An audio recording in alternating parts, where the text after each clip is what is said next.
दोस्तों, आज हम आपके लिए लेकर आए हैं साल 1976 में आई फिल्म नागिन की कहानी। जिस फिल्म के बाद में लोगों के मन में ये डर बैठ गया था कि अगर उन्होंने गलती से किसी नाग या नागिन को मार दिया तो उसके बाद तो वो पूरी दुनिया में कहीं भी छिप जाए, नाग और नागिन अपना बदला जरूर लेते हैं। तो पेश करते हैं आपके सामने वो कहानी जहाँ से ये सारी बातें शुरू हुई थीं। तेरे संग प्यार में नहीं तोड़ना चाहे तेरे। गाना अभी खत्म भी नहीं हुआ था, तभी अचानक गोली चलने की आवाज सुनाई देती है। गोली किसने चलाई? मैंने। दरअसल ये गोली किरण ने अपनी पिस्तौल से पेड़ पर लटके एक नाग पर चलाई थी। कहानी की शुरुआत 6 दोस्तों से होती है जो रात के अंधेरे में इच्छाधारी नाग और नागिन को देखने आए थे। लेकिन इनमें से एक अपनी पिस्तौल से नाग को मार देता है और नागिन अपने नाग को मरा हुआ देखकर बदला लेने की कसम खाती है और इन सबको बारी बारी करके खत्म करने लगती है। जंगल से आने के बाद सभी दोस्त काफी परेशानी में थे, क्योंकि अब उन्हें यह डर था कि वो नागिन अपने पति का बदला लेने के लिए जरूर आएगी। तभी किरण बोलता है, अरे यार, परेशान होने की जरूरत नहीं है, नाग पर गोली मैंने चलाई थी, अगर वो बदला लेगी तो सबसे पहले मुझे खत्म करेगी। फिर कुछ देर में सभी अपने अपने बेडरूम में चले जाते हैं, क्योंकि सुबह जल्दी तैयार होकर सभी दोस्तों को कहीं जाना था। तभी कुछ देर में एक खूबसूरत लड़की किरण के दरवाजे को खटखटाती है और वो तुरंत अपनी पिस्तौल लेकर दरवाजा खोलता है और उस नागिन पर अपनी पिस्तौल तानकर बोलता है, मैं तुझे भी वहीं पहुंचा दूंगा जहां मैंने तेरे पति को पहुंचाया है।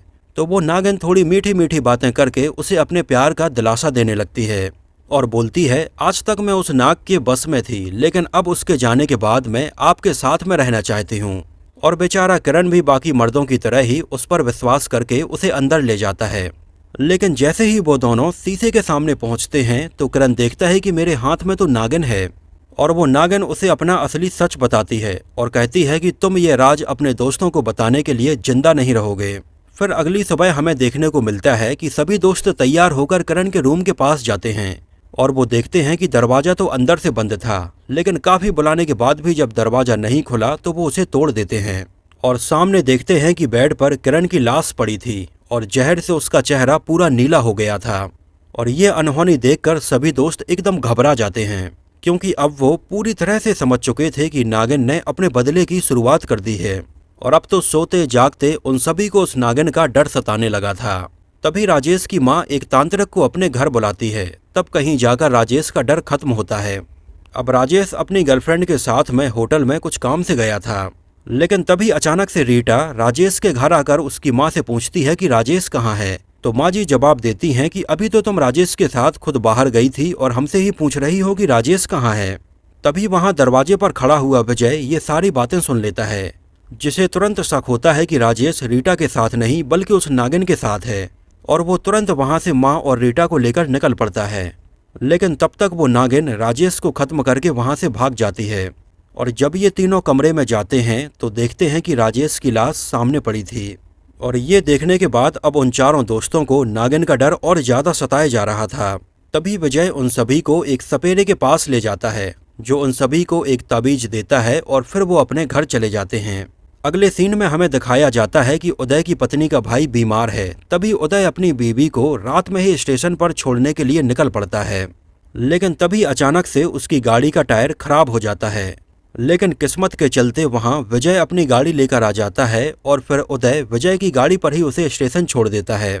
फिर वो अपनी गाड़ी सही करने लगता है, तभी उसे तूफानी जंगल में किसी लड़की के चीखने की आवाज आती है। और जब पास जाकर उदय देखता है तो एक गुंडा औरत के पीछे पड़ा था। फिर उस गुंडे को पीटकर उदय उस औरत को अपने घर ले आता है और उतनी रात में ही उसके साथ में ब्रांडी पीने ही वाला था कि तभी विजय आकर उसके गिलास में हाथ मार देता है, जिससे ब्रांडी नीली पड़ जाती है। तभी विजय और उदय बाहर आकर देखते हैं तो नागिन साड़ी छोड़कर खिड़की से जा चुकी थी। इसके अगले ही सीन में हमें देखने को मिलता है कि नागिन गांव में किसी को मुंह बोला भाई बनाकर उसके साथ में उदय के घर पहुंच जाती है और कहती है, इनके गले में यह जो ताबीज है इसकी वजह से ये मुझे पहचान नहीं पा रहे हैं। तभी उदय अपनी शादी की फोटो एल्बम लाता है, लेकिन तब तक फोटो एल्बम में नागिन के साथ ही फोटो बन चुकी थी और वहां पर इन दोनों में लड़ाई होने लगती है। तभी नागिन का मुंह बोला भाई उदय की ताबीज खोल देता है और उसी वक्त नागिन उसे अपने फन से उसके माथे में डस के मार देती है और उदय की मौके पर ही मौत हो जाती है। अगले सीन में हमें देखने को मिलता है कि वो सपेरा जंगल में जाकर उस नागिन को पकड़कर अपने पटारे में घर ले आता है। तभी वो तीनों उस फकीर बाबा से नागिन को खरीदकर उसे मारने की बात बोलते हैं, लेकिन वो फकीर 50 लाख में भी वो नागिन नहीं बेचता है। लेकिन अगले ही पल हमें देखने को मिलता है कि वो तीनों उस फकीर के चेले से वो नागिन मात्र 20,000 रुपए में ही खरीद लेते हैं। और अब आती है उस नागिन को पिस्तौल से उड़ाने की बारी, तो वो उस नागिन को जमीन पर रख देते हैं और विजय बिल्कुल गोली चलाने ही वाला था, तभी राज बोलता है, मैं मारूंगा इस नागिन को। और राज उसके ऊपर एक के बाद एक कई गोलियां दागता जाता है और नागिन वहीं पर जलकर खत्म हो जाती है। और इसके बाद ये तीनों चैन की सांस लेते हैं। अगले सीन में हमें दिखाया जाता है कि सूरज की बहन का अपने पति से झगड़ा हो गया है और वो विजय के पास जाते हैं। उसी वक्त सूरज के घर उसकी बहन के रूप में वो नागिन आ जाती है और विजय को फोन करती है। तभी विजय उसकी बहन को लेकर वहां से फौरन निकल पड़ता है, लेकिन तब तक नागिन सूरज से वो ताबीज उतरवा कर उसकी जान ले लेती है। दरअसल सूरज ने वो ताबीज अपने गले से इसलिए उतारा था क्योंकि वो नागिन उसकी बेटी के शरीर से लिपटकर ये बोलती है कि अगर तुमने ये ताबीज नहीं उतारी तो मैं तुम्हारी बच्ची की जान ले लूंगी। और इस तरह से सूरज को भी वो नागिन अपने बदले का शिकार बना लेती है। अब सूरज की उस छोटी बच्ची की जिम्मेदारी उसके दोस्त विजय पर आ गई थी। अब अगले सीन में हमें दिखाया जाता है कि जंगल में वो नागिन गाना गा रही होती है, लेकिन तभी वहां पर राज आकर उसके ऊपर गोली चला देता है, लेकिन वो गोली नागिन को लगती नहीं है। और तभी नागिन उससे कहती है कि तुमने जो 20,000 रुपए में उस सपेरे से नागिन खरीदी थी वो मैं नहीं, दूसरी नागिन थी, और मैं आज जिंदा हूँ और तुम सबको मारने के बाद ही मरूंगी। अगले सीन में हमें देखने को मिलता है कि जब राज अकेला कमरे में बैठकर शराब पी रहा होता है, तभी राजकुमारी नाम की उसकी कोई पुरानी फ्रेंड आ जाती है और ये दोनों वहां पर शराब पीकर गाना एंजॉय कर ही रहे होते हैं। तभी वहां पर राज आकर उस म्यूजिक को बंद कर देता है और वहां पर बीन का म्यूजिक प्ले करके उसे उस म्यूजिक पर ही डांस करने के लिए बोलता है। फिर वो अपनी पिस्तौल से उस पर गोली चला देता है, लेकिन मौके पर विजय आकर उसकी जान बचा लेता है और बोलता है, जिसे तुम नागिन समझ रहे हो वो तुम्हारी फ्रेंड है।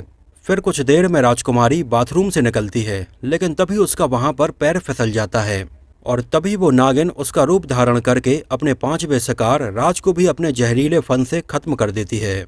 अगले सीन में हमें दिखाया जाता है कि नागिन इंसानी रूप में विजय की गर्लफ्रेंड के घर आ जाती है और सुनीता से बोलती है, मैं भी विजय से प्यार करती हूँ, लेकिन सुनीता को उसकी ये बात हजम नहीं होती है और फिर उन दोनों के बीच में लड़ाई शुरू हो जाती है। फिर कुछ देर में सुनीता बेहोश हो जाती है क्योंकि उसने जैसे ही उस लड़की पर पाइप से वार किया था वो लड़की नागिन बन गई थी। सुनीता को बेहोश देखकर वहां पर सुनीता की फ्रेंड विजय को फोन पर यह पूरी घटना बताती है और उधर वो नागिन सुनीता के वेश में विजय के घर पहुंच जाती है, लेकिन विजय उसे देखते ही पहचान लेता है कि यह लड़की नागिन है, लेकिन फिर भी वो उसे घूमने के लिए बोल देता है और फिर दूर पहाड़ी पर ले जाकर उसे धक्का दे देता है और फिर उस फकीर को जाकर बोलता है कि बाबा अब इस ताबीज की जरूरत नहीं है क्योंकि मैंने उस नागिन को खत्म कर दिया है। लेकिन ये तो विजय की भी गलतफहमी थी कि उसने नागिन को धक्का देकर खत्म कर दिया है। दरअसल जब विजय ने उसको धक्का दिया था तो वो नीचे लगे हुए एक पेड़ पर अपने असली रूप में आकर लिपट जाती है और अब वो नागिन जाकर उस बाबा को भी डस लेती है, लेकिन मरने के पहले बाबा अपनी पटारी में से एक और नागिन निकालते हैं जिस नागिन की वो वर्षों से पूजा कर रहे थे और उसे पटारे में से निकालकर उस नागिन को खत्म करने के लिए बोल देते हैं। तभी उन दोनों के बीच में जंग शुरू हो जाती है और वो नागिन के वेश में विजय के घर आ जाती है और विजय से बोलती है, तुम तो बोल रहे थे मैंने उस नागिन को खत्म कर दिया है, लेकिन वो तो मेरे पीछे आ रही है। तभी विजय अपनी पिस्तौल की गोली से उसे खत्म कर देता है। दरअसल जिस नागिन पर विजय ने गोली चलाई थी वो तो उस तांत्रिक के द्वारा असली नागिन को मारने के लिए भेजी गई थी और इसलिए वो इसके पीछे पड़ी थी क्योंकि सुनीता के रूप में जो विजय के पास थी अब वही असली नागिन थी और तांत्रिक के द्वारा विजय की रक्षा करने के लिए भेजी गई नागिन को तो विजय ने अपनी पिस्तौल से मार दिया था। लेकिन कुछ देर में विजय जब अपनी शराब की अलमारी खोलता है तो उसमें लगे हुए शीशे में उसके बेड पर पड़ी हुई नागिन का असली रूप देख लेता है, लेकिन फिर भी हाथ में शराब का जाम लेकर उसके साथ में पूरा गाना गा ही लेता है और ये गाना होता है, तेरे इश्क का मुझ पे हुआ ये असर है। तभी अचानक गाना बंद हो जाता है और वो पिस्तौल तान कर अपने असली रूप में आ जाती है, लेकिन उसे मालूम ही नहीं था कि इस बार उसका मुकाबला विजय से हो रहा होता है और वो कहता है, मुद्दई लाख बुरा चाहे तो क्या होता है, वही होता है जो मंजूरे खुदा होता है। और इन दोनों के बीच में मुकाबला शुरू हो जाता है और अब शुरू होता है फिल्म के क्लाइमैक्स का सबसे डरावना सीन।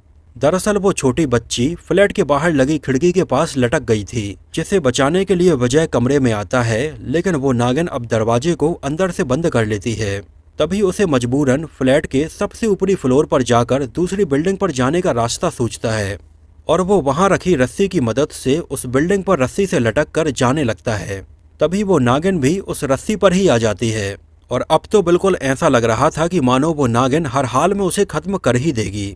लेकिन तभी अचानक वो पाइप टूट जाता है जिस पर यह रस्सी बंधी थी और वो उस बच्ची के साथ में किसी फ्लैट के बेड पर जाकर गिरता है और वो नागिन जमीन पर आकर गिरती है, जो कहती है बदले की भावना हर किसी में होती है, फिर चाहे वो जानवर ही क्यों ना हो। और बस यहीं पर फिल्म खत्म हो जाती है। दोस्तों, अगर इस फिल्म से जुड़ा हुआ मैं अपना एक किस्सा आपको बताऊं तो मैंने ये फिल्म आज से लगभग 15 साल पहले टीवी पर देखी थी, जो मुझे बहुत ज़्यादा पसंद आई थी और उस समय मैं ये देखने के बाद मैं काफ़ी डरने लगा था। और उस समय फिल्म का सबसे भयानक सीन मुझे वही लगा था जिसमें सुनील दत्त अपनी पीठ पर बच्ची को लाद कर रस्सी से लटक कर आगे बढ़ते जा रहे हैं, लेकिन फिर भी वो नागिन लगातार उनके पीछे आ रही है। वैसे अगर आपकी भी फिल्म से जुड़ी हुई कुछ यादें हैं तो हमारे साथ कमेंट सेक्शन में उनको जरूर शेयर कीजिए। और अगर ये वीडियो आपको पसंद आया हो तो इसको प्लीज लाइक करके मुझे इस बात का जवाब जरूर दीजिए। और अगली कौन सी फिल्म की कहानी आप सुनना चाहते हैं हमें कमेंट सेक्शन में जरूर मेंशन करना। तो इस वीडियो में इतना ही। बहुत जल्द ही आपसे मुलाकात होगी किसी नए वीडियो में किसी नई कहानी के साथ में।